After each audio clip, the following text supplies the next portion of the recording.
We are the movement. And you're watching Hashtag Truth with Scott Larson.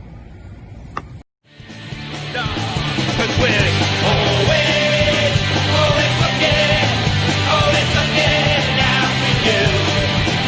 Always looking out for you.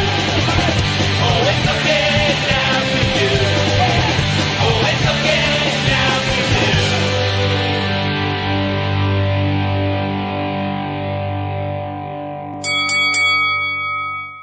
Introducing Superjaws Indie Supercard, the first pro wrestling trading card game with real wrestlers using their real moves, but not real weapons, because they're cards. Play with over 50 wrestlers such as George South, C.W. Anderson, the Jim Nasty Boys, the Dawson Brothers, Colby Carino, and many, many more. Go to becometheace.com/store to order the Ace Series 1 set, shipping in June 2020. Hello, everybody, and welcome to Hashtag Truth. Tonight, we have the one, the only Baron Bullard. How you doing tonight, man? I'm doing good. What about you? I'm doing awesome. We're here to talk about you, sir. And as always, the first question I always ask every show is, how long have you been in the business? I've been in it about 16 years. My math may be off. Started in 2004, so that's about 16. Yeah, 16 years. 16 years. That's a pretty good number, man. Now we were talking a few minutes before the show, and you tell me that you are a trainer, so you actually train kids to wrestle now. Yes, sir. I reckon it's coming full circle. I'm that old guy that. I didn't think I was going to be an old guy. I thought I was always going to be the guy that wondered why it took the guys so long to put on their boots, and now it takes me forever to put on mine now. So we'll come full circle. So, me and Stephen Idle helps me train. Like, we got a school, the Wrestling with Purpose school. It's attached to the Wrestling with Purpose company. Okay, I got you. That sounds good. Ringsider said hello and good evening from California. Hey, Derek hello. Martin. Hey, I love California. I ain't been out there, but I love it. There you go. Derek Martin said you are the best. Derek Martin's got good taste now. We didn't always have good taste, but he's got good taste the last year or two since I've got to know him. There you go. Max Carnage says Baron Bullard is the best. Love getting advice from him. We need to see him more places. Wow, they're coming out in groves, man. Well, the funny thing is, I love Max. Max is a good guy. Got a good heart, good head on his shoulders. One of our hardest workers. He beats me to my shows. That's how hard of a worker he is, and he's like always one of the last to leave. But I'll be honest with you, like. I've hit a stage in my career where I turned down a lot of bookings because when you've been around as long as I have, sometimes you have to, it ain't always a money thing like a lot of people say. It's a heart thing. And if you're taking the joy and the passion and the love out of wrestling for me and you're making it where it feels like a chore, I'd rather just sit at home or, go watch one of my students somewhere else and sit in the crowd or sit in the dressing room and watch their match. Because I've been doing this too long to let somebody that'll be gone out of the business in 5 years kill my passion. And I don't want to cheat the fans either. So there's a lot of times I don't go to shows just because I don't feel I'm not trying to hamper my joy or my love for the business. Right. So what would be some of the things that would suck the joy out of what you do? What would they do to do that? Well, I'm a traditionalist. Like a lot of guys now, they use the word, "Oh, this is our art," or "Wrestling's for everyone," and all kind of fancy terms, or "We're artists," when no, we're professional wrestlers. And the reality of it is, wrestling is not for everyone. Because I want to ask you a question, Scott. I want your opinion on this. What do you call a person that flunked out of brain surgery school or heart surgery school or any doctoring school? What do you call that person that flunked out or got the lowest grade in the whole class? Somebody who didn't work hard enough, somebody who didn't want it. What you don't call him is a doctor. Right, exactly. So therefore, but yet wrestling's the only business. Now we ain't even got to say sport. Wrestling's the only business where there's no say, okay, you pass. All they got to do is buy kick pads, boots, knee pads, or whatever. Say, hey, I'm a pro wrestler, and people somewhere will book them and let them do it. And it's kind of disheartening when I go somewhere, and I can tell you within 30 seconds if someone's been properly trained or not. And I'll go ahead and say it. There's a lot of guys on national television that was not properly trained, and it is disheartening when I have to go there and somehow or another muster up something to teach this guy at the same time how to be presented as a professional wrestler. I mean, it's one thing if we're doing a charity fundraiser event at a school and we're trying to help the school and I'm wrestling the principal or the teacher. That's one thing. But when you're calling yourself a professional wrestler, you should know how to wrestle. Well, the one thing that gets me as a fan is, and again, I've never been in the business, I've never been trained. It's just me watching and me learning everything. The one thing that gets me is if you're not trained, you're not only putting yourself at risk, but you're putting the lives of the people that you are doing moves to at risk. You could put somebody out for good. You can paralyze them for life. And it may be just a simple wrestling move to us, but for the ones who really know what they're doing, you could put somebody out. Exactly. And a lot of these people don't see this because, as I've heard so many people, we don't want to deny somebody their dream. It's not color of it is not all cut out for this. I mean, trust me. I mean, for instance, there's a girl I like, loves San Francisco 49ers. That's her favorite team. I would probably be a whole lot more impressive to her if I went and tried out and I was a linebacker or the quarterback for the San Francisco 49ers. I mean, 'cause right now I'm just a wrestler. But if I was a star player on the 49ers, I'd probably look a lot more impressive. But the reality of it is I'm okay at football. I couldn't play college level football. I couldn't play NFL level football. But a lot of guys say, oh, it's their dream. We don't need to damper their dream. Okay. Now, a lot of people change their tone when they get dropped on their head and the guy didn't belong in the business. And that's right. That we call the word pandemic and everything. That's the problem we're having right now, where there's too much guys talking in the back, talking. When I say in the back, I don't mean the dressing room. I mean talking behind people's backs, talking on the phone, text message, private message. Oh, such and such don't belong in the business. Such and such is a cancer to the business. But when the moment you go public with it, oh, you shouldn't have said that. You shouldn't have done that, because everybody's got a dream and that there's a place somebody works. Or when the reality of it is, okay, when is it too late? Is it somebody got to get hurt or die? And or something major happened for them, okay, we shouldn't have let them been in the business. And that's the reality of it. It don't matter whether it's a promoter or wrestler, because I'm going to go ahead and give you a prime example. A lot of people that's watching this probably read some of my posts over the last few days where I was talking about crooked promoters.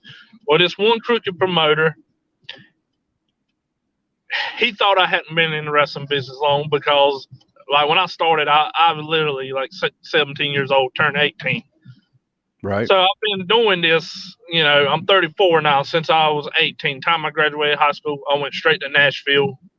My first wrestling training was in Impact, TNA, whatever you want to call it. So I trained with them. So I know a little something about pay-per-views and professional products. And then I went and trained with George South later on.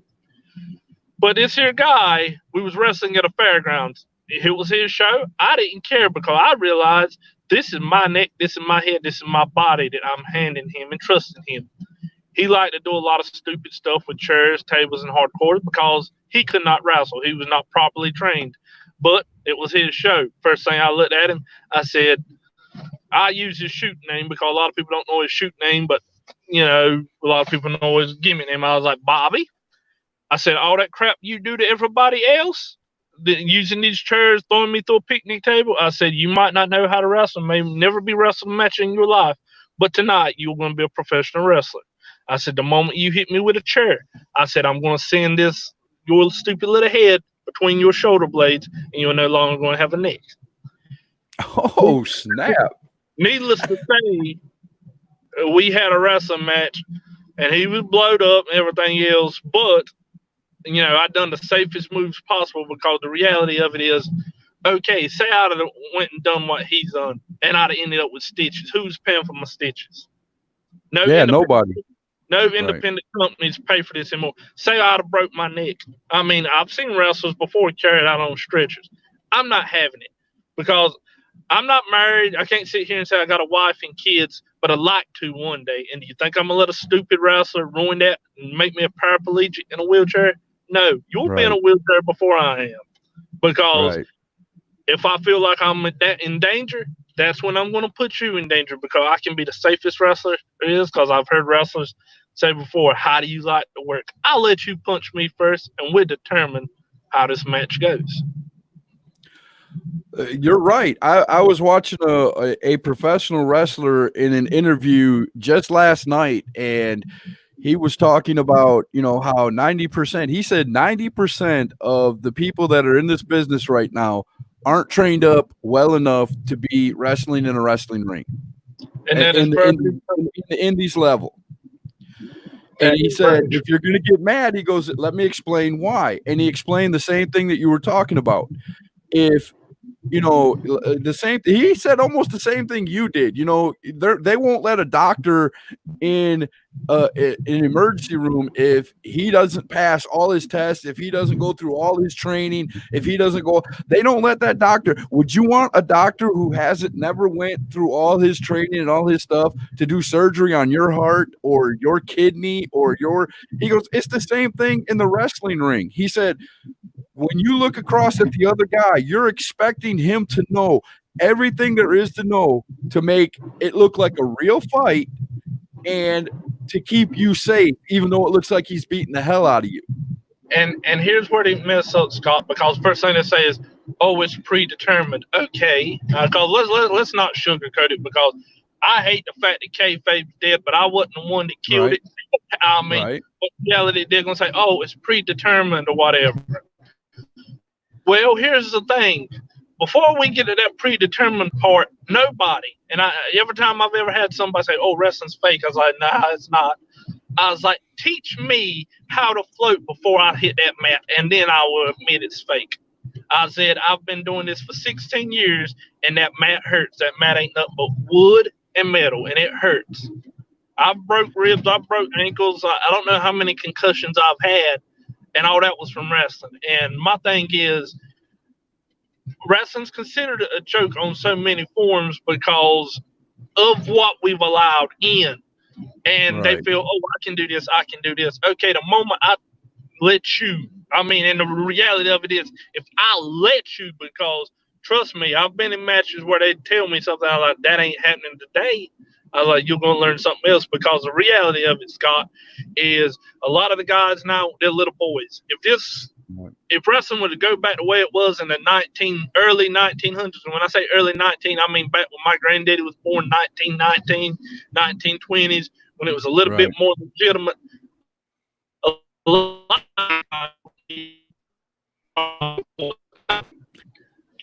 But if I let you hold me upside down, whether it's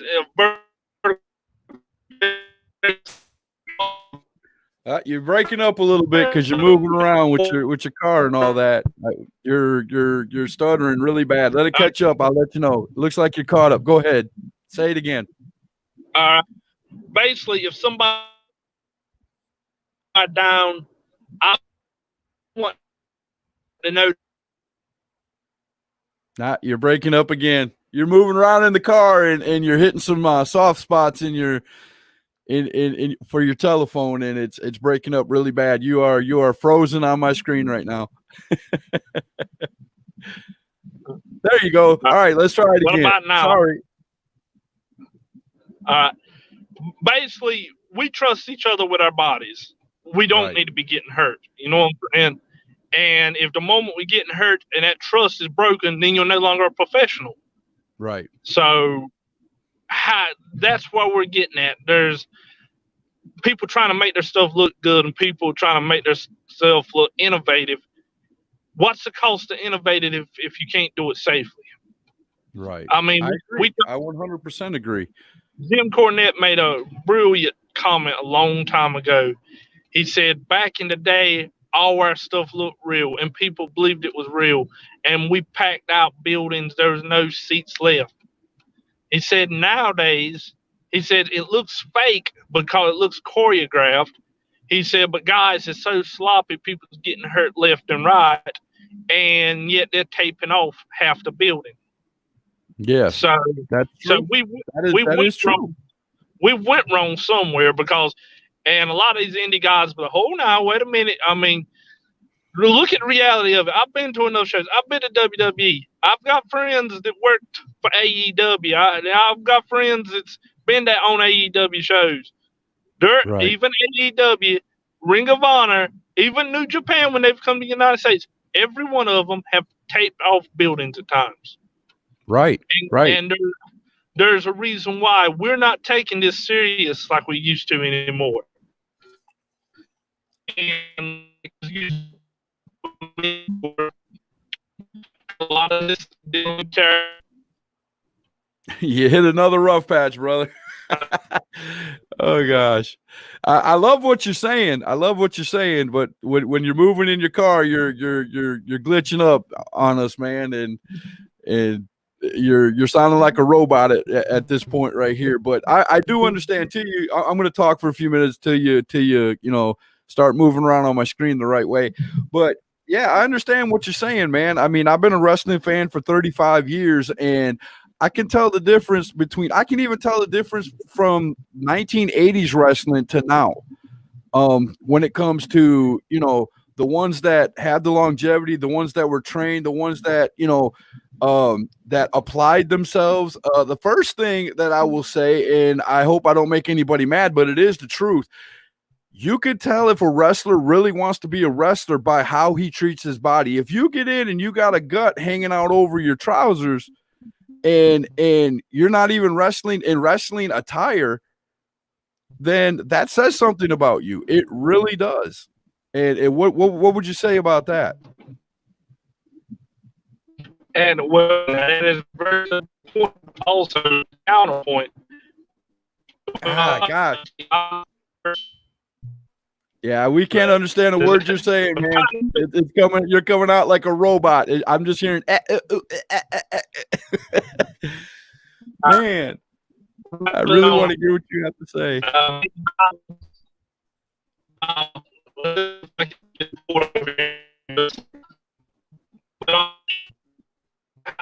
A little bit better.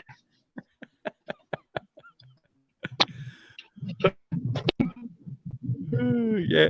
All right, now you're starting to come to again. There you go. I think while I'm on. Oh, I lost him. Hopefully he'll click back on, but we were having a good and interesting. There he goes. He's coming back on immediately. Look, he knows what he's doing. Let's see if we can get him to come right back in here.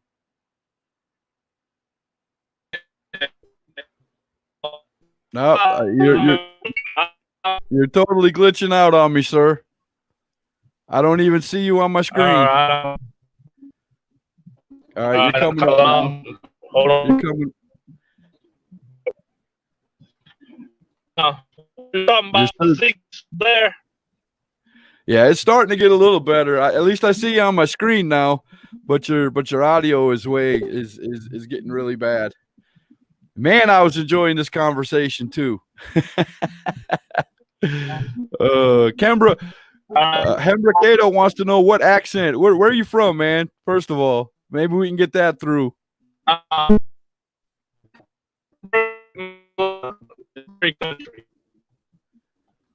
Okay. Yeah, we can't understand it there. Oh, it wouldn't be hashtag truth if we didn't have some of this. This is a live show, everybody. So if you're watching, most people understand that that, you know, being live, we're gonna have this happen.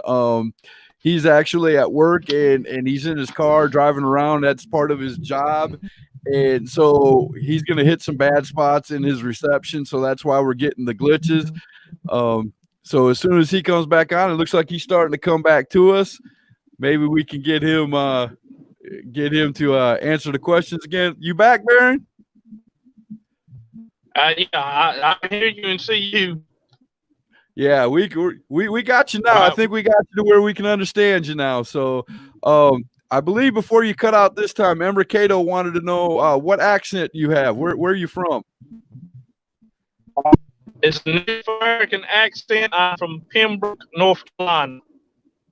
Oh, there you go, Hembra. He's from North Carolina. So the accent was not Mississippi or Louisiana. It was North Carolina. So before you glitched out, I think we got you back now where we can hear you and everything. Before you glitched out, we were talking about the wrestlers and not training themselves upright. And I had mentioned to you that, you know, as a wrestling fan of 35 years, it kind of breaks my heart to see a wrestler come to a show, not have regular wrestling gear on, belly hanging over, you know, it doesn't look like he ever hit the gym. What do you think about people like that? Well, I understand their outlook, but at the same time, I'm not trying to make it the form. We all need to be in prime shape to compete. Right. So I've been the worst offense of having a belly times and not being motivated, but we also have to look. Harley did not have a Lex Luger body. Right. Orrin Anderson, Jerry Lawler, Dusty Rhodes. Right. Did not have a big body. You know, I mean, some different body shapes is good. Barry Funk wasn't rich, so we can always. And Roddy Piper hit a stage, you know, where he got in good shape. So a good physique is good, but it's not the be all end all. Right. At the same time, like I said, you have to be in. There's a difference in being in wrestler shape and in shape because you know, had more abs than I got fingers. Right. I mean, you mentioned a lot of people that weren't in, like you said, Lex Luger shape, but those guys could run what we here in the business call running the ropes. Them guys could run the ropes for days and not get exhausted, where a lot of the new kids now, you know, will run the ropes for 5 minutes and they want to puke. And you know what I'm talking about. I mean, look at it this way. Do you really want a roster full of Ultimate Warriors? So, not really. I wouldn't want everybody to be you know, all muscles. That wouldn't be fun to watch either. But and as far as the gear goes, it's like how Derek Martin had asked, you know, I'm gonna use Derek Martin for prime example. When I first met Derek Martin, they was calling themselves B&D Productions. I was like, Derek, what the B&D Production stand for? What is that gimmick? And I give Derek credit. He's come a long way since, you know, I helped. I ain't going to take much credit. Like I told him, I showed him and helped light a vision in his mind, and he walked through the door and he done it. You know, don't get me wrong. Right. I sparked something, but he finished up. And I said, Derek, I said, what's B&D Productions? And he told me, I was like, that if his top description was like a show host or something. I may be wrong. I can't remember, but it was some kind of host. I don't know if it was reality star host. I was like, Derek, not to be mean or nothing, but when I look at you, I don't see a host or anything. Right. And I was like, what are you into? And he went to tell me, and I did not know it, but Derek sings songs. He played guitar. I was like, why don't you be like a guy, Kurt Cobain, Nirvana? I was like, if that's you, you know that better. And I was like, the Stone Cold said it a million times. Stone Cold was Stone Cold with the volume turned up. Right. And Derek has done this, and when we was talking and collaborating, he said, what about the fallen artist? I said, I like the sound of it. I said, but here's the thing: if you're gonna be the fallen artist, you got to look like the fallen artist. No offense, like I said, I'm about the biggest traditionalist you're gonna find. But if he's in some of the highest quality wrestling trunks, that don't scream fallen artist to me. But Right. you get a pair of jeans, faded, because I even told him where to go get some jeans at. I said, Right. get some distressed jeans, get you a concert t-shirt. I said, if you can make your own one, that would be great. I said, Right. get you some sunglasses. I said, look like you just come off stage. I said, look like, oh Lord, I can't even think of the movie now. I told him the movie. I said, look like a distressed old singer, a southern rock Right. singer that's hit his low point. I said, that's a fallen artist. I said, because you can't look like Elvis Presley during the Las Vegas run. You got to look like a guy that's in the honky tonks and the bars that's on the downswing of his career if you're the fallen artist. Right. And when I said that, a light went off in his head, and he went to putting pieces together and showing me ideas and telling me ideas. I said, this will work. And so therefore, where would the traditional gear work with a guy like Derek who's doing the fallen artist? But at the same time, I see a million guys out here dressing like Matt and Jeff Hardy, and I'm like, what's your gimmick? And they can't tell me. And I'm like, listen, that worked for Matt and Jeff Hardy because they was like one of the first to do it on mainstream TV. I said, now they've transcended the gimmick where they're not even having a gimmick anymore because they're so beyond that. I said, so therefore, you got to have an explanation on why you're dressing like that. If not, wear regular gear. Because like I go by the Pembroke Pit Bull. I got a pit bull and a mesh fence design on some of my gear, and some of my gear is like a traditional stripe down the sides and my name or initials. But I ain't coming out there with dog fur and bones a hanging or chains or whatever. It's because I'm not growling or barking. I'm going out there wrestling style like a pit bull. I get a body part and I tear it apart. And if you got a strong enough gimmick, that will be fine. That will work. But the thing is, the gear has to fall in line with the gimmick. Even Undertaker, when he was the Undertaker, that was wrestling gear. Raven wouldn't have been as much over and as popular if he'd have come out there in the gear he wore when he was Scotty Flamingo. Right. I agree with that. I totally agree with that. So there is exceptions. But like you said, if you do come out without traditional wrestling gear on, you have to play the gimmick. You have to play the part. You have to be the character.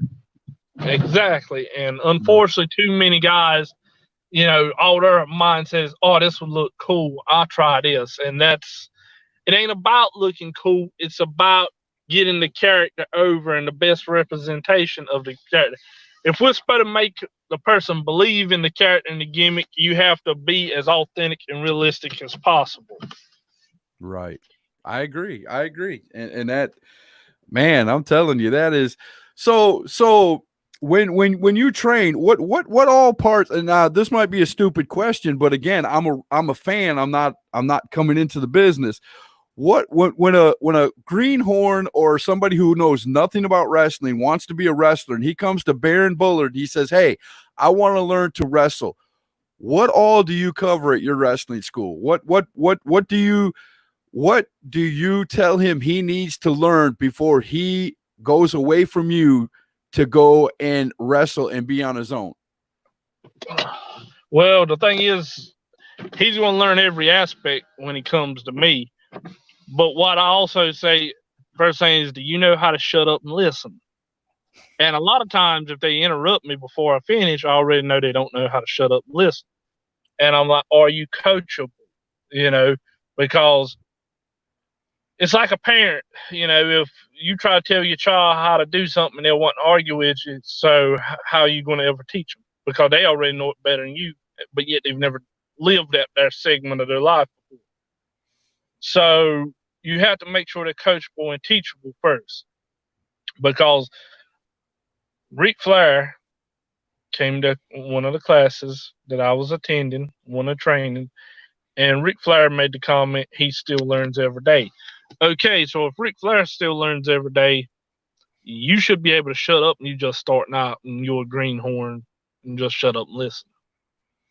Right. And we're talking like one of the best wrestlers to ever don a pair of boots. If he says he learns something every day, that should ring a bell in everybody. Exactly, because I mean, like I go over character development, I go over basics, I go, like I said, the best way to sum it up, I teach you every aspect you need to know, because a lot of people, wrestlers, teach you moves. I've been to, like I said, I've trained with TNA starting off, and then I started training with Georgia South, and I've helped out at other schools. And like I watch guys that teach a guy a move, and I'm waiting, and that's it. And I'm like, are you going to teach them why and when to do the move? And they're like, what are you talking about?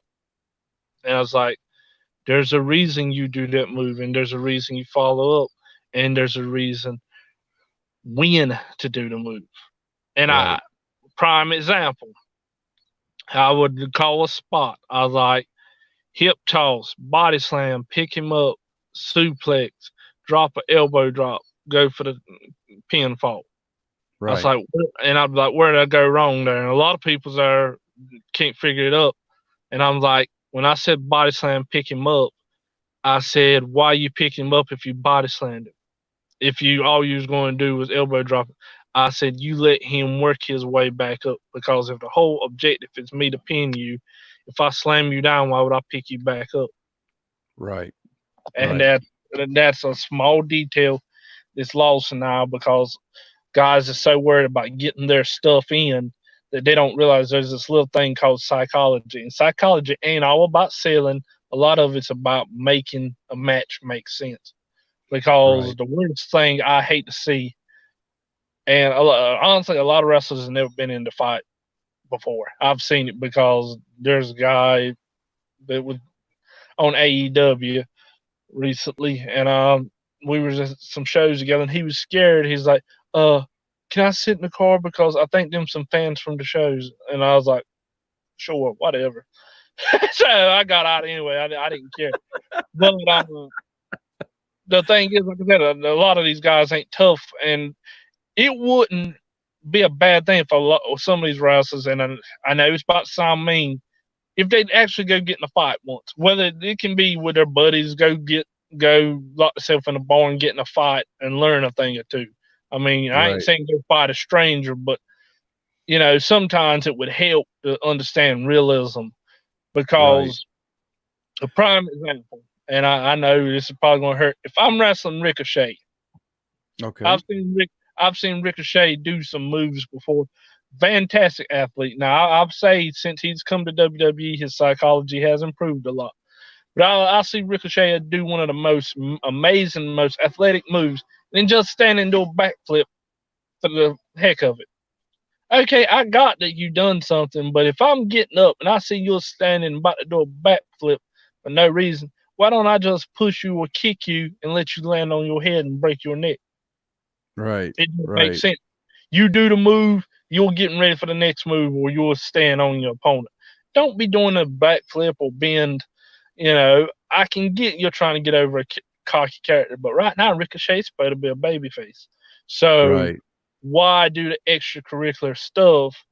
And then how stupid are you gonna look if his foot slipped and he fell and got hurt after doing the move? Right. Right. It, I agree. Another thing that drives me nuts, and I'll tell you, and it's even in the pros right now, and this really drives me nuts in the WWE, is like you said about the psychology. What is the sense of having a finishing move if you do it 7 times in a match to get the guy to finally pin? What is the sense of having that big killer move that you tell everybody you're going to kill somebody with, and when you do it, the guy stands right back up? that's because Explain that to me. a lot of them was never properly trained. That's what it boils down to.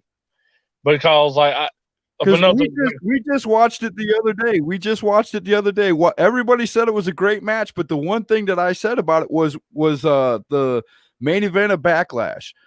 I mean, you saw every wrestling finisher. They put like all these wrestling finishers and they did it to each other throughout the match. One guy got hurt.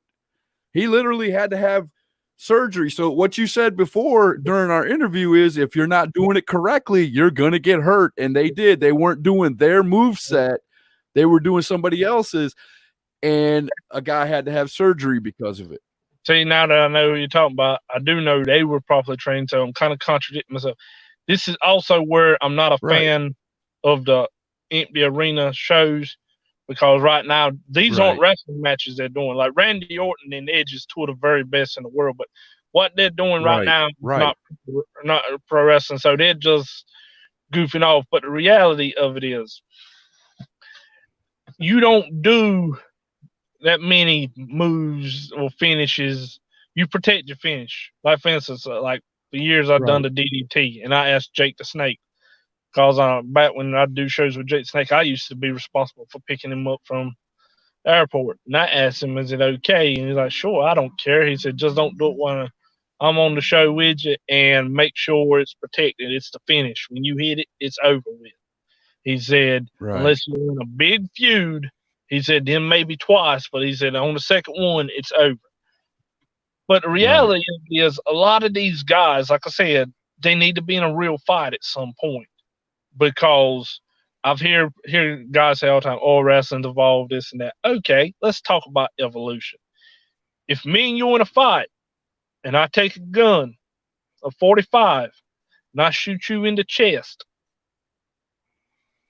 all right, yeah, maybe 2 shots, you're dead. Mm-hmm. All right, that was 10 years ago. Completely different person now, whatever. If I shoot you in the chest with a 45, I got to shoot You're you going 10 down. times. No, it's still the same.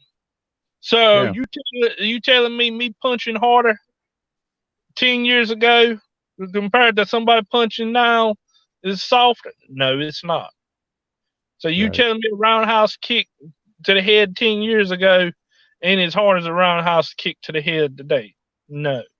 Evolution ain't changed your body that much.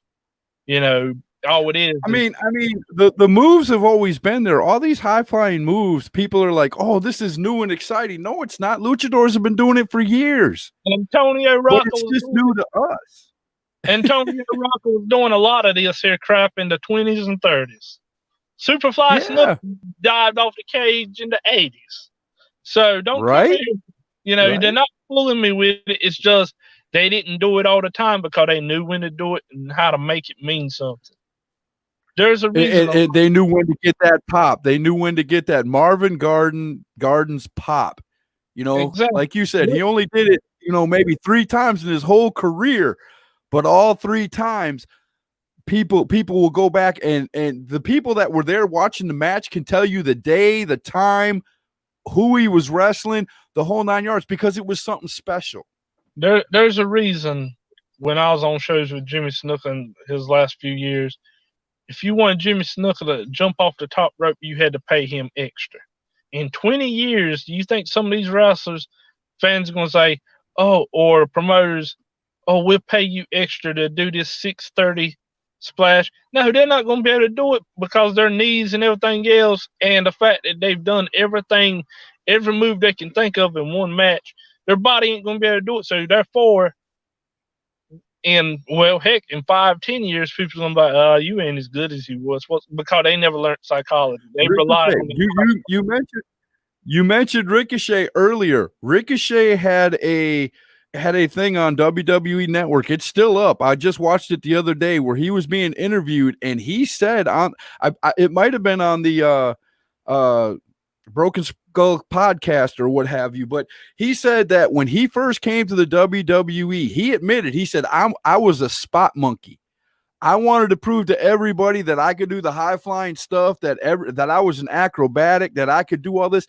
He said 3 weeks into it, he was going home or leaving to go to the next town or whatever, and he could barely get out of bed and get to the airport and function. He had to have somebody help him to do that's when he learned he had to scale that back. He said, I had to scale it back way back. He said, because I realized I had somebody sit me down. He didn't say the name of the wrestler, but he said he had a veteran sit him down and say, kid, do you want to do this for another 6 months, or do you want to do this for another 16 years? Because you're going way too fast. And now you notice he'll pull out a big move maybe once a match, maybe. The rest of them are ordinary, moves that almost anybody can do. But it's amazing if you go back and look at his early stuff, his first couple of matches in WWE, oh my God, and in NXT, he flew over, he jumped over the top rope and went just reckless abandon over the top. You knew that had to hurt, and that's where it comes in, where people tell me that wrestling's fake. I want to grab them by the neck because you're putting your body out there every day. And I know that as a fan, you know what I'm saying? So It just kills me that people have. And the thing is, I'm not knocking Ricochet. Ricochet's a good dude, great wrestler. But the thing is, some of the stuff is uncalled for right at the moment. You know what I'm saying? Like, he needs to tone it down. Randy Orton, I tell people, like, Randy Orton is like the greatest thing WWE's got. These internet fans and some of these wrestlers want to dog him. But here's the thing. Anytime Randy Orton's on the screen, he commands everybody's attention. He gets the most out of the least. And he made a statement, because a lot of these wrestlers, I remember Randy Orton from the OVW days and the blue biker shorts with the yellow stripes. Randy Orton was diving over the top rope, taking bumps out of the ring onto his back. And he had made the statement that Arn Anderson pulled him to the side. Like, listen, you're a big kid. You're a good kid. It's great that you can do all this. He said, now, do you want to make money and have a long career, or do you want to pop these people a couple of times and be gone in a year? And that's what it boils down to, because and you look at Randy Orton, like, just his face alone, he can turn his head and hit people like, oh, the man just turned his head. But that's what wrestling is, drawing emotions. And like I said, nobody hardly does it better than Randy Orton right now, or honestly in the longest time, because like Randy Orton, I think, put up a tweet or something. Cause I don't follow Twitter, but like I said, there's a couple podcasts I might watch, like Jim Cornette's and Arn Anderson's or somebody. And I love listening to Jim Cornette. There's a lot of haters out there, but Jim Cornette has a lot of information. If you listen to Jim Cornette outside of him trying to be funny, if you really listen to Jim Cornette, oh my God, the amount of information that man could give you in 15 minutes in his podcast would change a wrestler's career if they'd sit and listen. And Jim was basically talking about one of Randy Orton's tweets, where Randy Orton is talking about the NXT wrestling style, and apparently there was heat going on between NXT and Randy Orton. But like Randy Orton said in the tweet, supposedly, and you forget how old you are when Randy Orton made the comment he's been doing it 20 years, which when you think about it, he has been now.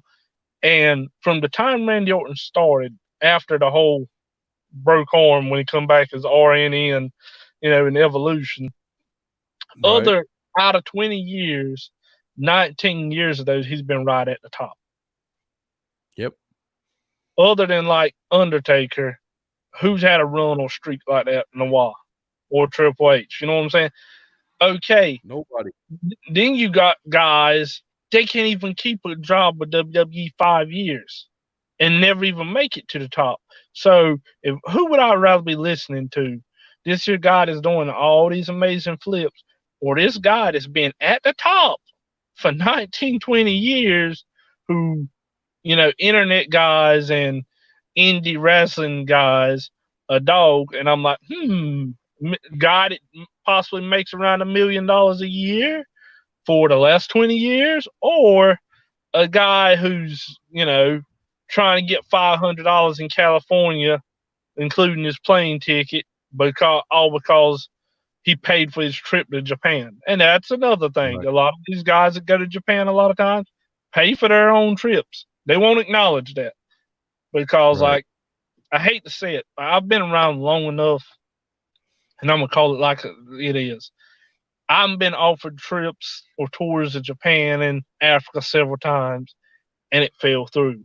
But when I was offered these opportunities, I was getting paid to go there. They was paying for my flight. Since then, I've been on so many people go to Japan or wherever, but they was raising money to buy their plane ticket. I was like, that's where me and you were different. You know, they were going to pay for everything for me, but I'm glad you get to brag about it, but how much did it cost you? And a lot of guys don't want to see it that way. Experience is good, but me and you'll still wrestling on the same show this upcoming weekend.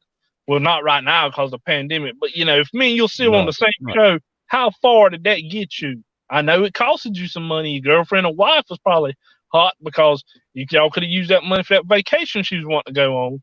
When the reality of it is, if you work hard, bust your butt, you know, sometimes it may take a little longer. I mean, that's like, it's not, I don't know how big of a secret it is now. Used to, there was two kinds of tryouts. You could pay for a tryout, or they could offer you a tryout where everything's covered. Now, the paid tryout is for what they call the marked wrestlers, and there's a lot of them. And if you don't understand that, oh well. But the marked wrestlers, they wouldn't sign somebody like me that's 6 foot, and I was legitimately 250, but I've dropped down to about 232 now. Mm-hmm. They ain't gonna sign those 6 foot 230 to 6'7", 350-pound freak of nature. They're looking for the next Batista. They're not looking for the next Arn Anderson or the next Tully Blanchard. They're looking for Batista, Hulk Hogan, Lex Luger, Ultimate Warrior. I mean, it don't matter if the guy ain't got that long of a shelf life, because the reality of it is, I'm a Bret Hart, Shawn Michaels, Arn Anderson guy all day. But Hulk Hogan always made more money. Hulk Hogan will always be the bigger star. Ultimate Warrior made more money. Ultimate Warrior is going to be the bigger star. I like The Rock, but nobody can sit here and also tell me The Rock was a better technical wrestler than a Bret Hart or Shawn Michaels. The Rock, that's the one thing I've always said. If you wanted a guy with that could talk on the mic, if you wanted charisma, if you wanted, you know, somebody to sell a product for you, The Rock was there. But he had 6 wrestling moves, dude. He had 6 wrestling moves. And I mean, maybe more. I'm under exaggerating them, but you know, but the man, like you said, he was no Dean Malenko. He was nowhere near a Dean Malenko. Exactly. And that's the trajectory and the weird thing about wrestling, because you can be the greatest wrestler in the world, but wrestling's so diverse, it takes so much to actually make it. That's like Too Cold Scorpio told me in the dressing room one time. He said there's not a thing Dean Malenko could do, but he just didn't have that personality. That's like Brad Armstrong. Brad Armstrong was an amazing wrestler, but I guarantee you, if you'd have met, I don't know if you ever met Brad Armstrong, but if you'd have met Brad Armstrong, and if he'd have carried, I never met him, but I got to watch him wrestle down in Alabama. If he would have carried that personality he had in the dressing room in front of that camera, Brad Armstrong, Road Dogg wouldn't have been the one in the Armstrong family that this generation was talking about. That's the best way to put it. But he did not carry that backstage persona in front of the camera, because Brad was more concerned about the straight up wrestling style. And that's where we're at. And like I tell my students, I was like, I can teach y'all how to wrestle. I said, me, myself, I prefer a William Regal versus Benoit match any day. I said, but the reality of it is, we're not talking about my preferences. We're talking about the fans that pays all this hard-earned money. They'd rather see Rock versus Undertaker, Rock versus Kane, or Rock versus Stone Cold. And that's the one thing that's hard. That's one thing that's always been hard for wrestling promoters. I'll give them that. Wrestling promoters, but I'm not taking away that you still have to be trained. You still have to have a good gimmick. You still have to, but wrestling fans are fickle. I might like something like, you know, like you said, I'm a traditional kind of guy. If two guys are in the ring and they've had, you know, a couple of promos against each other and they've had a real beef, they set a storyline up for a couple of weeks and then they meet, you know, in the ring and they don't even have to jump off the top rope one time. If they do a wrestling match, I'm in heaven. Exactly. That's me. But you might find somebody like my daughter who just walked in and walked out of the room. She might be one of them high flying people. You got to jump off the top rope a few times. You got to have a Jeff Hardy, like, skill set for her to like you. So you have to get a mix of all that. And that's where, like, wrestling with purpose shows, for instance, I try to have your charismatic characters. I try to have the guys that do the fast-paced match. I try to have the power guys that has that look. I try to have the technical wrestlers, because, like, I'm not trying to toot my own horn, but me and another wrestler get out there and have one of the best chain wrestling matches all day. At the same time, I can get out there and have one of the best brawling matches all day, because I learned real quick. The only factor I'm missing right now, honestly, in my eyes, is the body wise, because I'm not 18 anymore. I'm not 22 or 23. I got to get myself back. But when it comes to wrestling, I can cut a promo. I can wrestle. I can wrestle nearby any style. I quit springboarding so much because I'm not as small as I used to be. Right. But Right. the thing is, if you can cover every ground, you'll always have a job. If you can wrestle, you'll always have a job. But if you can cover every ground, that's like, I hate to say it because the people's going to take it the wrong way. Every company I've ever wrestled for, I end up being their top champion or their top guy. Right. There's only one or two that I haven't, and that's because I wasn't there long enough. And it wasn't politics, because there ain't the first promoter or booker or whatever you want to call it that I've hung out with after the show. Because when the show's over with, I'm either going to the next show, going to the hotel room, or heading back home, because minding your business is done. I'm very business oriented. Very few promoters I consider a friend outside of the wrestling business. Right. So that ain't how I want it. There's a lot of people become the top guy of their little company that way. But I get out there because you're not going to cut a better promo than me, or you're not going to put on a better match than me. You may do something more athletic than me. But when it's all said and done, I know how to draw a crowd because I know how to adapt. Too many guys have a set plan. I'm going to watch the crowds. I'm all the time steady looking at the crowds. When I got you in an arm bar, I'm not looking down at you. I'm looking at the crowd. I'm seeing how they end of this match. If I'm seeing, okay, this here ain't working, I'm changing it. If I see this is working, we're going to stay on this path and just turn the volume up.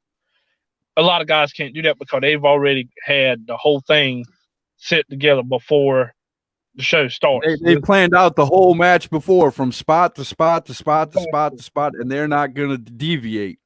Exactly. And they don't realize, what if that ain't what the crowd wants? Right. What if that ain't working? Because another prime example, I was, I think it might have been Hudson, North Carolina one time, and me and Chris Hamrick was in the back joking around with Manny Fernandez and Barbarian and some other wrestlers. And Manny was like, y'all going to have a wrestling match? What you going to do? And I was like, yeah, I ought to make Chris. I was joking with Chris. I was like, I ought to make him wrestle. It's been a while since he's actually wrestled. When we got out there and I watched some of the other matches, and this is another thing, try to watch as many matches we can on the show as possible.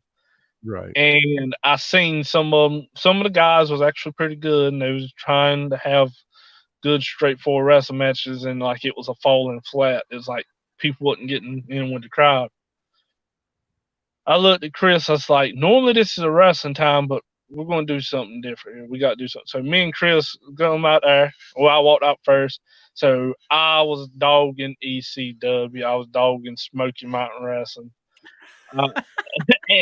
And I was like, the best wrestling was Bruno Sammartino. You ain't going to say that in North Carolina because it's Ric Flair or whatever. So by me dogging ECW, Chris Hamrick comes out there like, hey, I was from ECW. I challenge He's an ECW original, yep.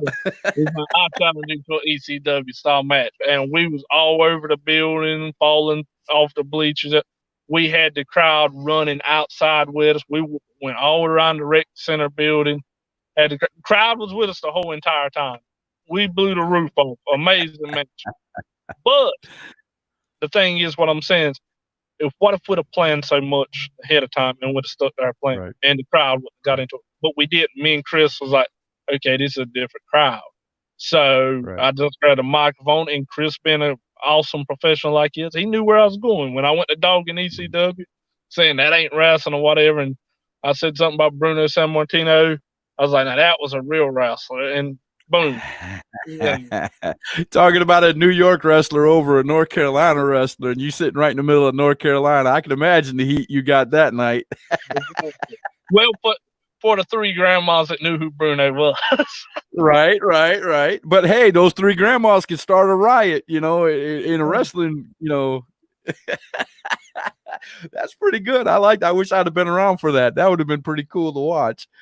But yeah, you said a few minutes ago the same thing that I tell a lot of people when they say, well, why in WWE do they keep bringing back these people who are semi-retired or retired or this and that? And my answer is the same one you just gave. These guys know how to put on a show in the ring. These guys know how to make a crowd frenzied. These guys know how to build a storyline. They've been doing it for a long time, and they were trained by the right people. Now, I'm not saying all the people that are in WWE aren't trained right, but some of them are trained better than others, like you said. And why does Triple H come back and do WrestleMania every year? Well, he's running NXT. He's training people at NXT. Hey, watch my match, see what I do, watch what I do, and you'll see how to get a crowd to watch you, put all eyes on you. And he goes out and does it. And where it don't sound like I'm bashing guys from the present too much. Right. Here's another prime example. When I watch NXT, when Adam Cole comes across the screen, you pay a little bit more attention to Adam Cole. You're like, okay, he's about to do something here.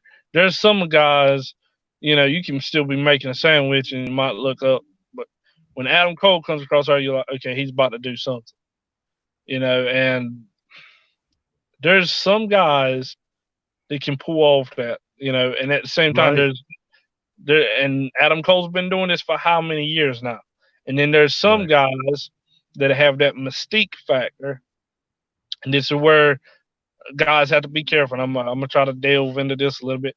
That mystique factor, if you can't give too much, because once you lose that mystique factor, you're not interested anymore. Like Batista, Roman Reigns, all at the same time. I used to tell people used to love Batista when he come out in Roman Reigns. But what happened? They went to talking too much, doing too much. They lost that mystique. If you leave it a quick one or two liner, boom, that mystique's still there. That cool factor's there. But once you humanize somebody, then you lose that mystique. Yeah, when they first came out, as the trio, Roman Reigns and them, that when they came out as the trio, they just came out, beat people up, and walked away. Man, they were over. I mean, people were like, "What the heck's going on? What is this? And like you said, when they did grab the mic, it was like, we're here, we're taking over. That's it. And they slam the mic down and walk away. And people just had to come back next Monday night to see what the heck what were they going to do next Monday night, And then, like you said, it got to where every one of them was doing a promo, and then it just lost. It wasn't 6 months later, they broke them all up. And the thing is, like, fans want to believe. They really do. And the moment I do. Give me something to invest in. And the moment you go getting too hokey, people ain't gonna believe. And like I said, I'm not trying to insult anybody's intelligence, because we've got so far now. Like, there's a couple wrestling products on national TV. I don't even try to watch it anymore. I just deleted it off my DVR once it's recorded without watching it. But a prime example, I was in another state of wrestling, and the promoter also was a referee, but it was never acknowledged he was the promoter. Right. A couple of fans knew because they hung out with him behind the shows. And I'd concocted this idea. And I told him, I said, I'm going to punch you at the end of this here little skirmish. He's like, no, you need to clothesline me. I said, no. I said, just trust me. I said, I'm going to punch you, because if I throw a clothesline, that's a wrestling move. You ain't never seen a clothesline in a fight. I said, I'm gonna punch you and I'm gonna kick you when you're down and I'm gonna spit. I said, but I'm gonna spit on your shirt. I said, trust me, I hate when people spit on people's faces. I Right. spit on the shirt and had my guys pull me off and push me. I said, if my guys are doing it, I said, don't do the faces versus heels. People are like, oh crap, Baron's took it too far. So my little group was pushing me off and pulling me away. Right. Well, I get a message later. It's like, Baron, that was like the greatest thing ever. There's fans called the police on me because he got a report. And he had to tell Yes. them that the show was, it was part of the show. And like some of the fans in there was messaging me, cussing me out, and like some of the others that do podcasts. Like my daughter said, you got to delete him off Facebook. What if he comes looking for us? And that's what I get at. Like, if you think this thing through, and that's like, again, what I said, some of these wrestlers need to get in a fight. Some of these Right. need to, like, I'm not trying to sound, I've had guns pointed at my head. I've been in some very, Well, very. if you want to make it look real, if you want to be a part of making it look real, then wouldn't it be the best way to learn is to be in something that is real? A lot of them need to experience life, honestly, because like, I've Right. been in unsavory situations. I've had guns pointed at my head. I've been in bad situations that I'm like, oh, how's I going to get out of this? And once you get in a real life situation, you know how to interact with wrestling and make wrestling seem more realistic. I mean, because like even at a WWP show here recently, 2 guys from Team Pitbull got arrested, and I was getting phone calls like, hey, is these guys got out of jail? I was like, yeah, I went and bailed them out. I said, I got a cousin that's a law. Keeping that kayfabe right alive, make them believe it. Yeah. Because the reality of it is, I'm not going to do it hokey. I'm going to go full bore because, like, I tell people all the time, if you connect the punch with me, if it's to make this here draw a bigger crowd and make people believe again, fine, I can take a punch. Right. It don't bother me. But there's a difference. And this, again, Scott, this is what's important. This is where being properly trained. I can punch you and connect. You're going to be sore, but you're going to go to work the next day. You're going to be able to eat a sandwich. And that's what I tell people. That's what the problem with wrestlers now. They don't know how to throw a punch. They might break your jaw or mess you up, throw a heck of a potato, or they come nowhere close. They do not know how to do nothing correctly anymore. They think they do. And I compare it to tattoos. I was like, you will think you got a great tattoo. Your friends will think you got a great tattoo. Then you'll go to a tattoo shop with a guy that's got awards, and he's pointing out how bad your line work is or how the color is off. And you're like, oh, crap, I got a bad tattoo. But you didn't realize it. Your friends didn't realize until you went and got around a professional. I know a lot of guys right now, people blow their heads up on Facebook talking about how great they are. People blow their heads up on podcasts. Me, Ricky Morton, George South, some of the other ones, and other veterans be sitting back watching it. And I'm going to tell you a little secret. And some of the wrestlers that may listen to this, a lot of these veterans ain't going to never tell you to your face that it was horrible, because that kills the laughter for them. A lot of them ain't going to tell you to. It kills the laughter because they sit back and watch it. They sit back and watch these guys, and that's their television. That's how they get their jokes and laughing off. That's their enjoyment. Now, if you come ask them for advice, that is the best thing to do. Ask them when you watch a match, then ask them for advice. But they're not going to just randomly come up to you unless you got a relationship. Come up to you and say, "Hey, you need to do this and this and this." Like I say, they got to have a relationship with you. And a lot of times they're like, "Oh, such and such watching my match," and I'll be like, "Oh, such and such was laughing at your match. I mean, it was horrible." But because like I've sat back and I'd look at Punky or George, and I like, "Oh, what went wrong?" And I'd go and ask him. He's like, and thankfully most of the time it'd be a tag match. He's like, "That goof over there was doing this," and I was like, "Oh, I thought it was me," because I've been around them for so long. I can look at their facial expression like, did I mess up or what? Something went wrong. Right. And I go check, because like I said, that's a skill that some of these wrestlers need to learn. You got to learn how to read a crowd. And if you got a veteran somewhere off in the distance watching, you better learn how to read their reactions as well. Right.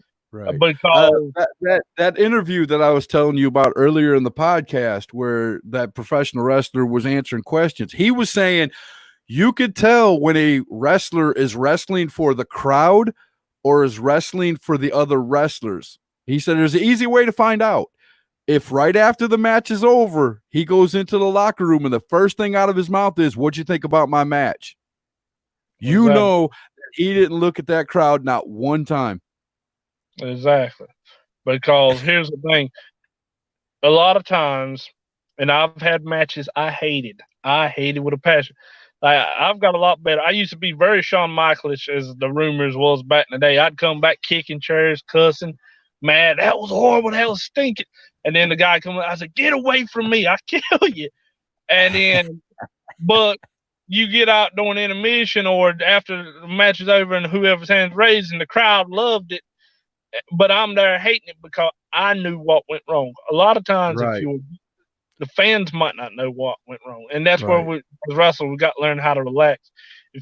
I Right. learned how to cover up a lot of stuff, and if you can cover it up, fans don't know what went wrong. Great. I mean, unless you miss a punch by this much, literally, a fan isn't going to know that, you really hit somebody or because you should be selling anyway. If a guy hits you with a punch, you should be, dazed for a few seconds anyway, or however long, depending on what move it is. Like you said, we shouldn't know, Exactly. But you guys as professionals will know. You guys will know if somebody really, put a kick upside your head, or if it was a wrestling kick, or they really, karate kicked you in the jaw and busted out 3 teeth. You guys should know, but we shouldn't know that. You know what I'm saying? And I've got to show you this. I got to show you this while we got a small pause, because seeing Nick has been lighting this thing up, brother. I don't know if you saw what I put on the screen, but I'm going to put every one of them up here. Then I'm going to let you do some talking. See, Nick said the pit bulls are golden retrievers. Baron and the rest of the team Pitbull have nothing on any of my clients. I can't wait for my clients to beat up Team Pitbull. He's been doing this the whole time you've been talking. Punch you and your soft hits. And of course, he's got a funny face on there. He said, "I'll punch you," when you were talking about, throwing that punch that one time. And he just going, so what do you have to say to Mr. C. Nick? Well, Team Pitbull was supposed to face St. Nick and his little get-along gang, the Butterscotch Crew, whatever the name of the group is, back in March. And the sad thing, when we was facing, the show was scheduled. Next thing I know, coronavirus happened. So he done spent some of that big manager money, because all the managers is filthy rich now. Oh yeah, filthy rich. So he sent China some money to send us some coronavirus over here, and then they saying, Roy Coop and all the other ones done shut down everything. But the thing is, I've always been open. I even got Pembroke tattooed on my arm. If C. Nick wants a piece, he knows where to find me. I've been going to the beach every other weekend anyway. I mean, I don't care. Listen, I'm a very religious person. I think God's got a shield of armor over me. Now, I'm using common sense. I wash my hands like crazy. But if C. Nick's wanting to say or do something, hey, he knows where to find me. As a matter of fact, there's a rumor circulating that July 11th at the Ogden, I think it's a YMCA Recreation Center in Wilmington. It's on Ogden Drive, I think. Okay. UPWA is having a show. Team Pitbull's going to be there. Seen Nick. I know he's been running his mouth. If Seen Nick wants to do anything, let him come to me.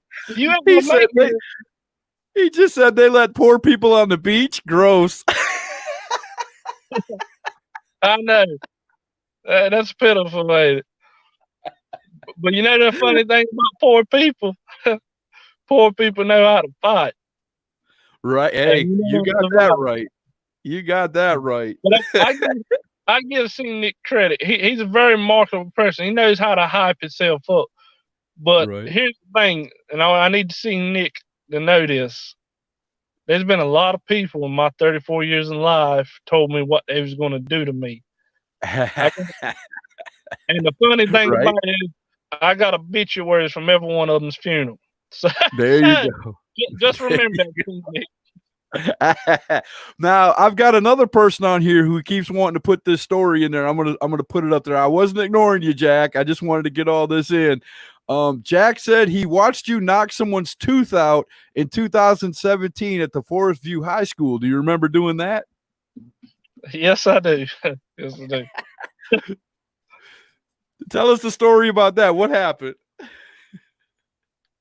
Well, these things happen, Scott. That's the best way to put it. So is that one of them kicks that went wrong, or one of them, or did he just not, or was that a receipt because he just didn't want to do what he needed to do? I just put it this way. When I hit you with some impact, and I didn't realize he wore dentures, and he must have forgot to collar dent that night. Oh.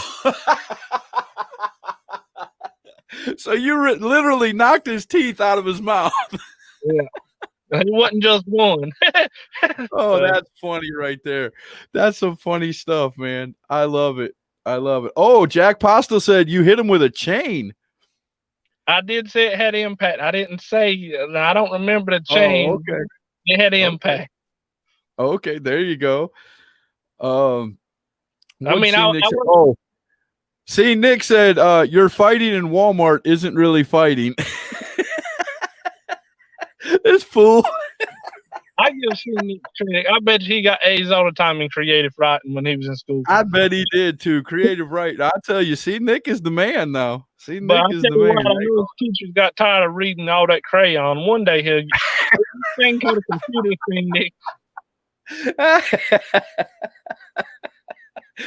Oh, that is great, man. So let me ask you a question. Let's get back to wrestling because I know C Nick is going to keep going, so there'll be more.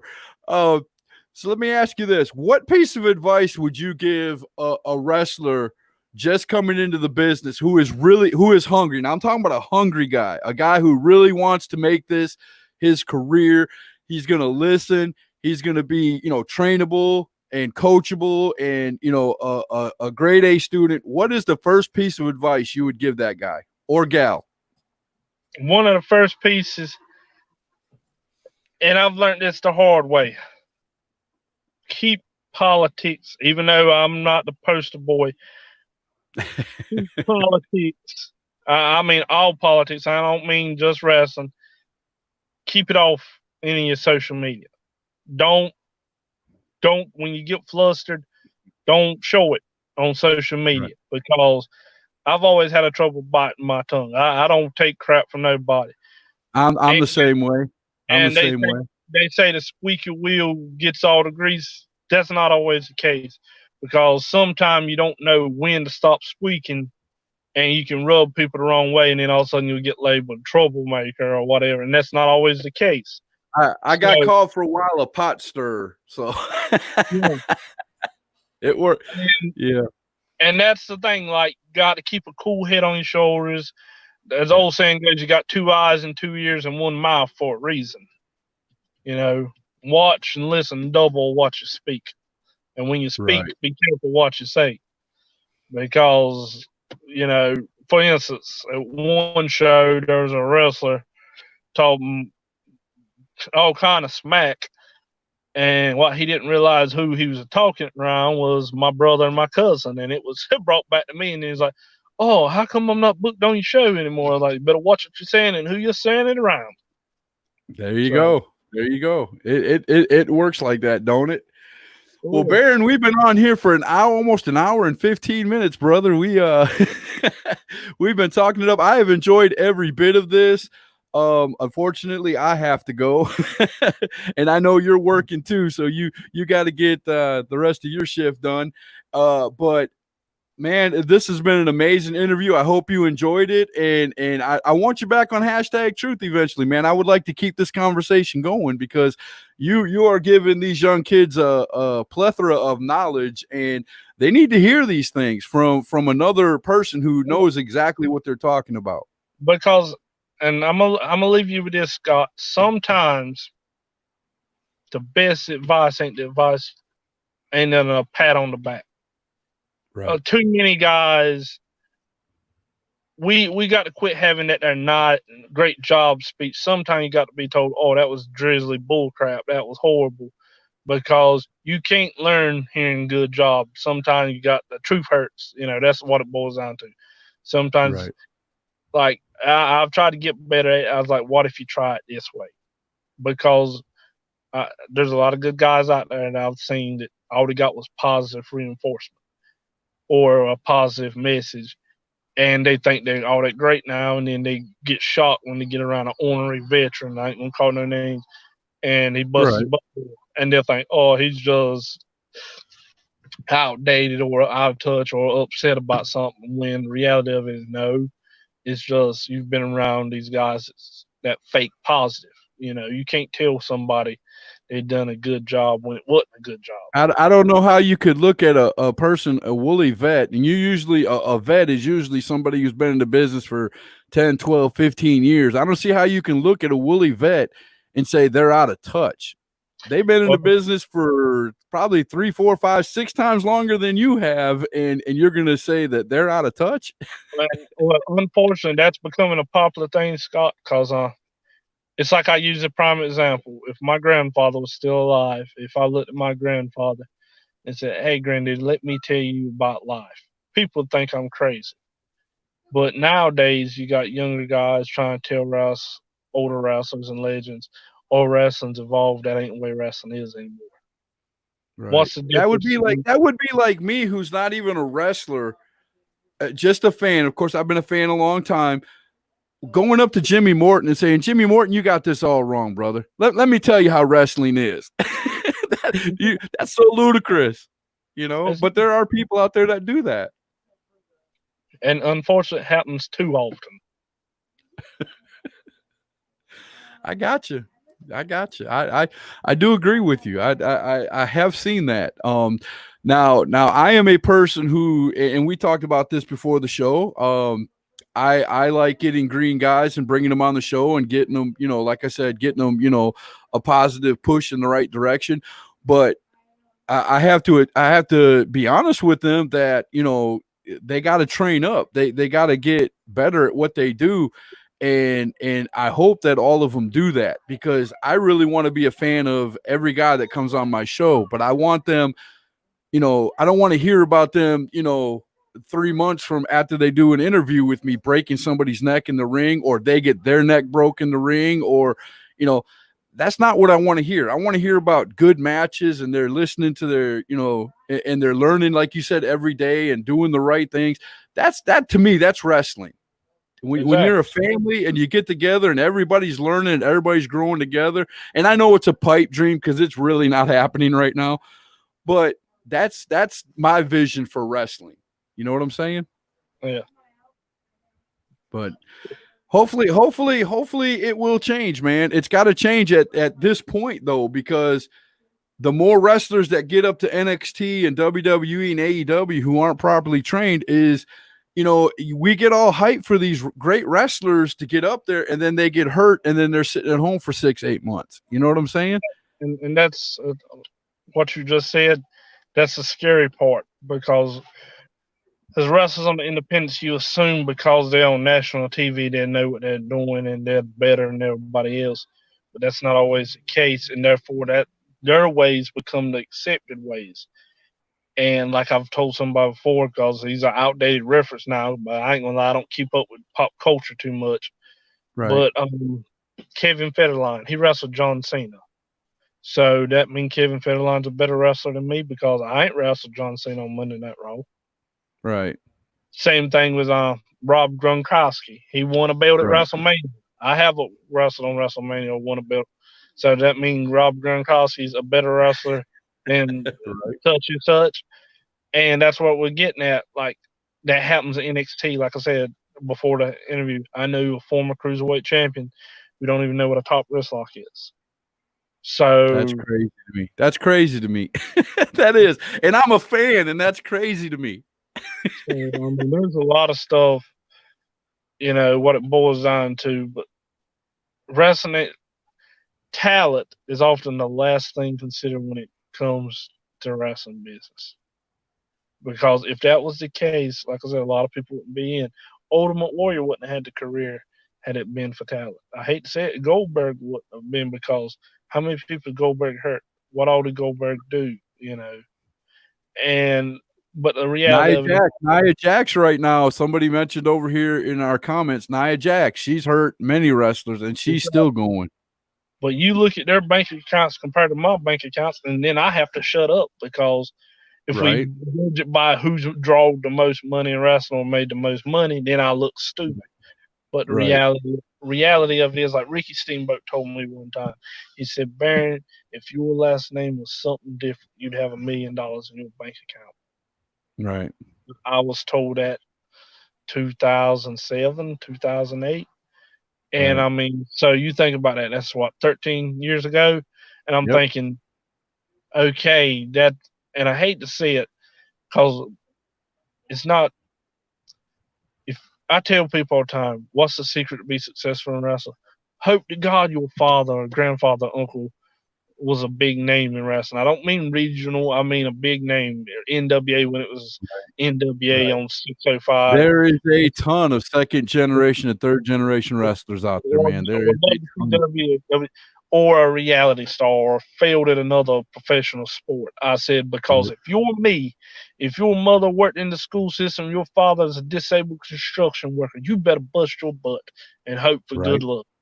Because the reality of it is, I could send people thousands of screenshots from legends to guys that's on my level, to guys that's their independent wrestling days is winding down, that would sing my praises and talk about how good I am. But it doesn't matter, because Vince McMahon or Tony Khan don't see nothing in me right now. So, but at the same time, they got guys on every roster that me and so many others at my level could do a whole lot better job, but we're not being seen by the right eyes, or we ain't had that right opportunity or that lucky moment. And I mean, wrestling, when you get to the top, when you're talking about getting into those, I call it the big time, the big shows. You have to know somebody to break through. You have to know somebody, or you got to know somebody that knows somebody, and that is the truth in wrestling. You're not gonna, very rarely is word gonna get to the WWE about somebody in a small show in a North Carolina town. That's like, unless I knew two guys several years ago that went to a big indie wrestling convention up north. They done one spot, just one, that a wrestling agent for a major company had never seen that spot before. So they signed both these guys to contracts. Wow. One of these guys is still on national TV. The other one, he can't go 6 months without getting hurt, or, and what it boils down to is, if you're at the right time, wrestling's just as much luck as it is skill. That's all it boils down to. Right.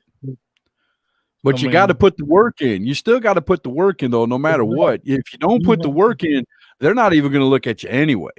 Exactly. The thing is, there's no such thing as luck in the way. It's when preparation meets opportunity.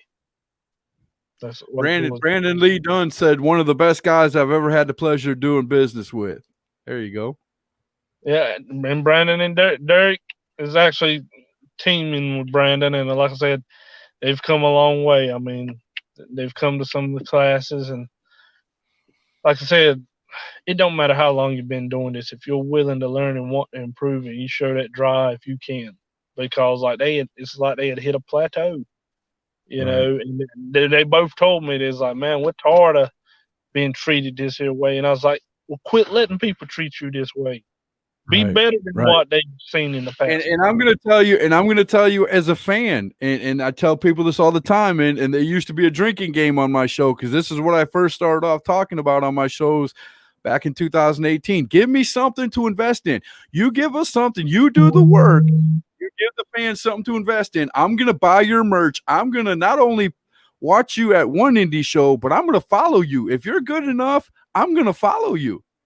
Exactly. And I mean, it's You got to put that work in, or if you come to the ring and you're a heel and you're not, yelling at us during your match and you're not showing us that you want us to hate you, I'm not going to follow you. it's like I hate misquoting the Bible, but it's a whole saying: faith without works. You got to have work with faith to get results, because right. it's like I used to tell people all the time: you can have all the faith in God. I mean, 'cause like I said, I'm saved. I try to live right.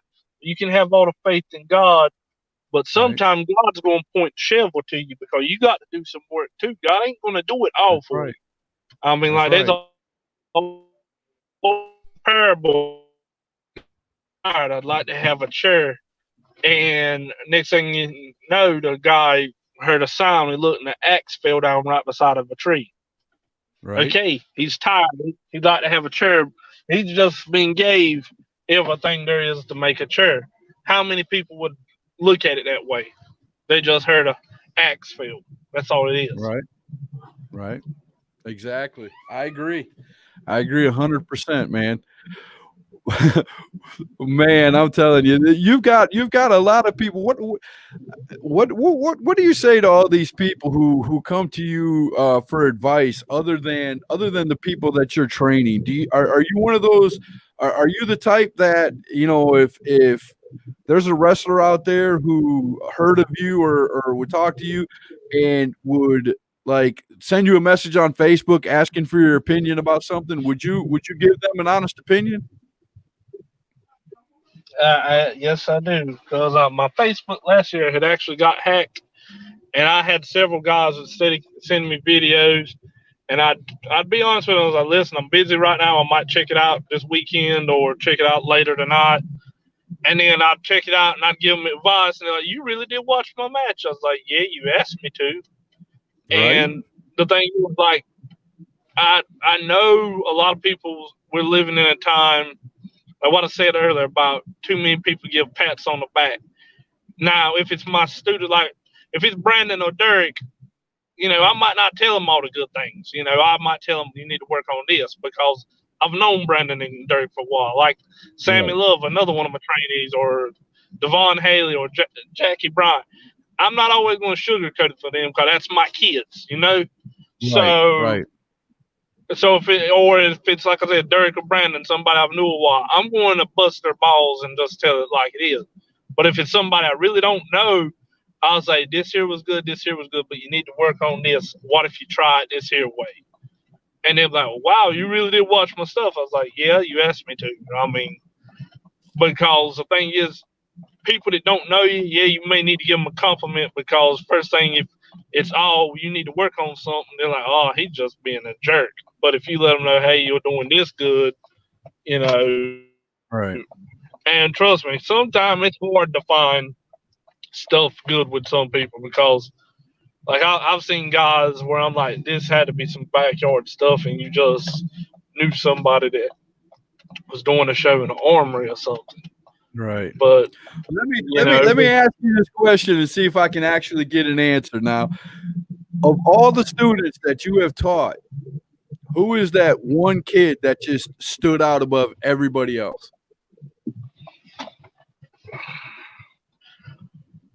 Well, that's you are in the hot seat, brother. I just got to let you know.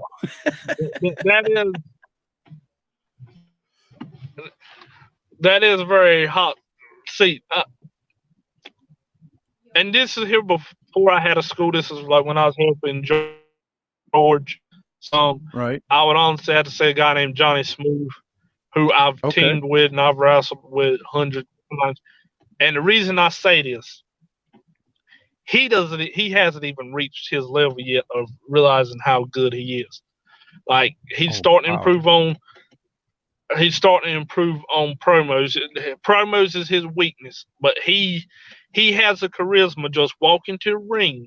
Like I said, he's one of them rare people. Most times you hear charisma, you're thinking promos, but he's still finding himself on promos. Just a presence. He has a charisma to him.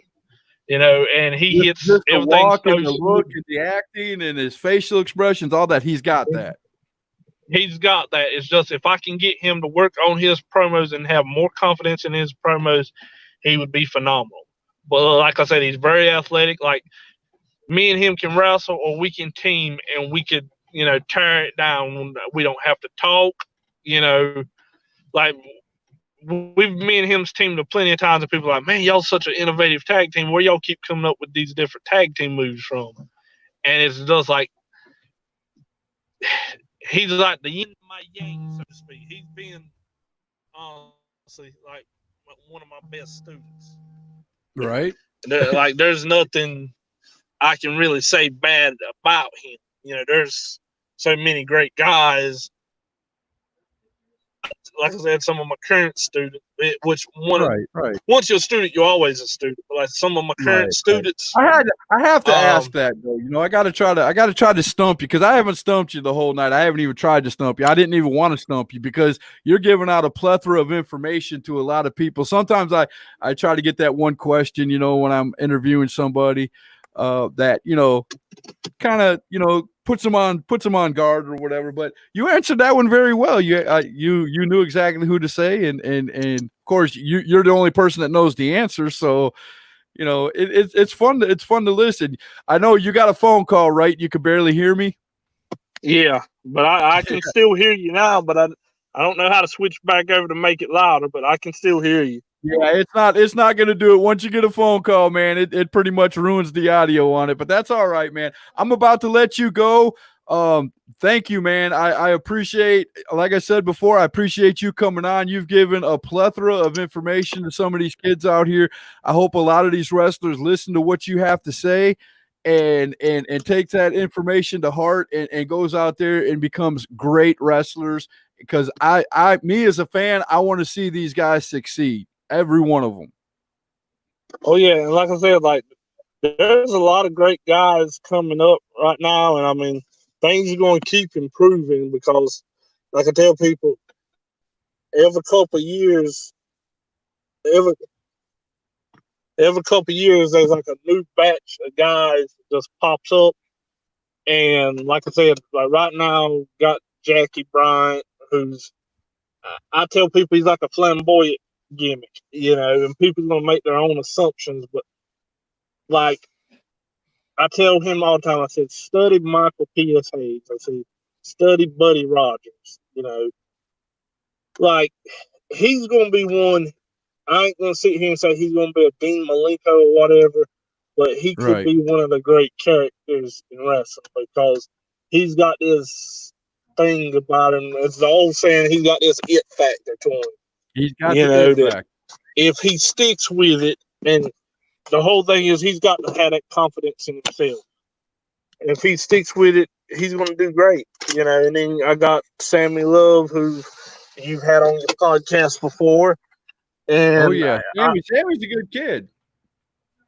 And I've told Sammy, I said, listen, you better keep your head on your shoulders, stay humble, because the thing is in wrestling, it's easy to lose that humbleness because, you get a couple compliments. I was like, you better stay humble. If not, somebody's going to knock your block off. That's it. And then, of course, I got Devon Haley, who outstanding amateur wrestler and in school. And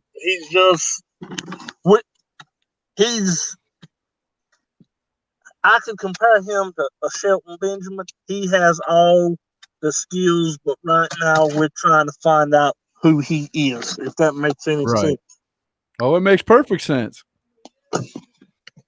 And like I said, there's a lot of good guys out there right now, and wrestling can be in a good place if the right people, are around and don't be influenced by the wrong people. Now I have to ask you a question. This is going to be my last question. Then I promise you we have to go. But when I laughed so hard when I saw the promo that you put above the poster that I put out for you being on my show. You put on there about if you miss this show or if you watch this show, angels will get their wings, and you know all the rest of them that you put on there. But where did that come from, man? Because that was brilliant. Honestly, I don't know, because I've always had that gift of running my mouth. Because, like, for instance, I joke with the girl I was like, you mess me up. I was like, because I can run my mouth. Like, I've met Bobby Heenan, Jim Cornette, like a lot of my heroes. I've been blessed to meet them. And they look at me, they're like, you's a mouthy somebody. Like, I can hold my own, but like I tell people, if it's a girl I'm real interested in and start to develop some kind of feeling for it, it's funny how that gift ain't there like it normally is. Right. It just shuts you up, right? Yeah, because she was talking smack. She was like, "Oh, you're in the wrestling character again, ain't you, running your mouth?" Yeah, it's one of them things. As the old saying goes, can't be taught. It's just that's something I've always had. There you go, man. I appreciate it. All right, I'm going to end it like this, man. Baron Bullard, he come on #truth, and he gave everybody the honest to God truth about the wrestling business. And if you want to go somewhere in this business and you're a greenhorn, call this guy up, get into his school, get trained by him, and that is the #truth. Y'all have a good night.